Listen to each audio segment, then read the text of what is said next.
Phone tapping కేసులో ఇవాళ మరోసారి సిట్ విచారణకు హాజరు కానున్నారు శ్రవణ్ రావు. ఇవాళ విచారణకు రావాలని సిట్ నోటీసులు ఇచ్చింది. గత వారం విచారణకు వచ్చిన శ్రవణ్ రావు సిట్ అధికారులు అడిగిన ప్రశ్నలకు అసంపూర్తిగా సమాధానాలు ఇచ్చినట్లు తెలుస్తోంది. దీంతో మరోసారి విచారణకు పిలిచారు. ఇవాళ విచారణకు 2023లో వాడిన 2 సెల్ ఫోన్లను తీసుకురావాలని నోటీసులు ఇచ్చింది సిట్. ఈ ఫోన్ల ద్వారానే ట్యాపింగ్ వ్యవహారాలన్నీ ప్రభుత్వ పెద్దలకు షేర్ చేసినట్లు సమాచారం. గత ప్రభుత్వ హయాంలో పలువురు రాజకీయ నేతలు, వ్యాపారవేత్తల ఫోన్ ట్యాపింగ్ సమాచారాన్ని శ్రవణ్ రావు షేర్ చేసినట్లు ఆరోపణలున్నాయి.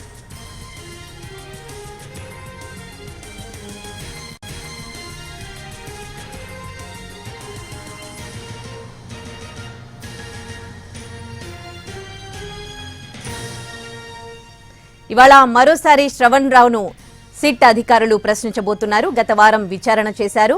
అయితే ఆ విచారణలో అసంపూర్తిగా ఆయన సమాధానాలు ఇచ్చారు.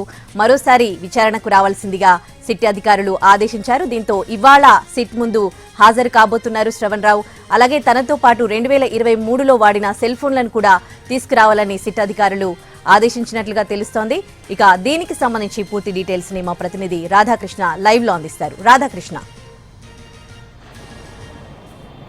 ఉదయశ్రీ, మరికొద్ది సేపట్లో శ్రవణ్ రావు జూబ్లీహిల్స్ పోలీస్ స్టేషన్ లో ఉన్న సిట్ కార్యాలయంలోకి విచారణకు రాబోతున్నాడు. గత శనివారం నాడు విచారణకు వచ్చాడు. అతన్ని విచారించారు సిట్ కు సంబంధించిన అధికారులు. కానీ అతను సరైన సమాధానాలు చెప్పకపోవడంతో మళ్ళీ ఈ రోజు రావాలంటూ కూడా నోటీసులు ఇవ్వడం జరిగింది. అలాగే నోటీసుల్లో కూడా తన వెంట 2023లో వినియోగించిన సెల్ ఫోన్స్ ఏవైతే ఉంటాయో వాటిని తమ వెంట తీసుకొని రావాలంటూ కూడా చెప్పడం జరిగింది. దీంతో మరికొద్ది సేపట్లో సిట్ కార్యాలయానికి రాబోతున్నాడు. ప్రధానంగా ఈ రోజు జరిగే విచారణలో కాల్ డేటా ఆధారంగా విచారించబోతున్నారు. అలాగే అతని మొబైల్ నుండి గతంలో సేకరించిన కాల్ డేటాలో ఉన్న మెసేజెస్ కావచ్చు, కాల్స్ కావచ్చు, వాటిని అతని ముందు ఉంచి విచారించబోతున్నారు. అలాగే ప్రణీత్ రావుకి నెంబర్లు ఇతను ఇచ్చినట్లు కూడా విచారణలో ఒప్పుకోవడం జరిగింది. కానీ ఆ ఫోన్ నెంబర్లు ఎవరు చెప్తే ప్రణీత్ రావుకి ఇచ్చారన్న విషయాన్ని మాత్రం అతను దర్యాప్తు అధికారులకు చెప్పలేదు. దీంతో ఇవాళ మరొకసారి విచారించబోతున్నారు. ప్రధానంగా ఈ ఫోన్ నెంబర్లు ట్యాప్ చేయాలంటూ ఆదేశాలు జారీ చేసిన వ్యక్తులు ఎవరు అన్నదానికి సంబంధించే ప్రధానంగా ఆరా తీయబోతున్నారు. కేవలం గత ప్రభుత్వానికి సంబంధించిన పెద్దలు చెప్తేనే తాను ఫోన్ నెంబర్లు ఇచ్చానని చెప్పినప్పటికీ పర్టికులర్ గా పేరు మాత్రం చెప్పలేదు. కాబట్టి ఈ రోజు మరొకసారి రాబట్టబోతున్నారు వివరాలు.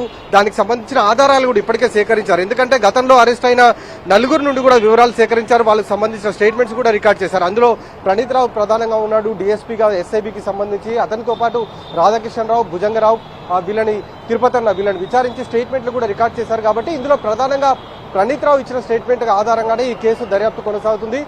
ప్రణీత్ రావుని విచారించే సందర్భంలో అంటే ముందుగా ఎఫ్ఐఆర్ నమోదైన సమయంలో శ్రవణ్ రావుకు సంబంధించిన పేరు లేదు. కానీ ఎప్పుడైతే ప్రణీత్ రావుని అరెస్టు చేశారో అతన్ని అరెస్టు చేసి విచారించిన సమయంలో ప్రణీత్ రావుకు సంబంధించిన స్టేట్మెంట్ లో ఇతని పేరు చెప్పడం జరిగింది, శ్రవణ్ రావు. కాబట్టే శ్రవణ్ రావుకు సంబంధించిన ఇవాళ విచారణ ప్రణీత్ రావు చెప్పిన వివరాలతో పాటు మిగతా 3 ఇచ్చిన స్టేట్మెంట్స్ ఆధారంగా ఇవాళ విచారణ చేపట్టబోతున్నారు సిట్కి సంబంధించిన అధికారులు. Udayasri. Right, thanks for the updates Radhakrishna.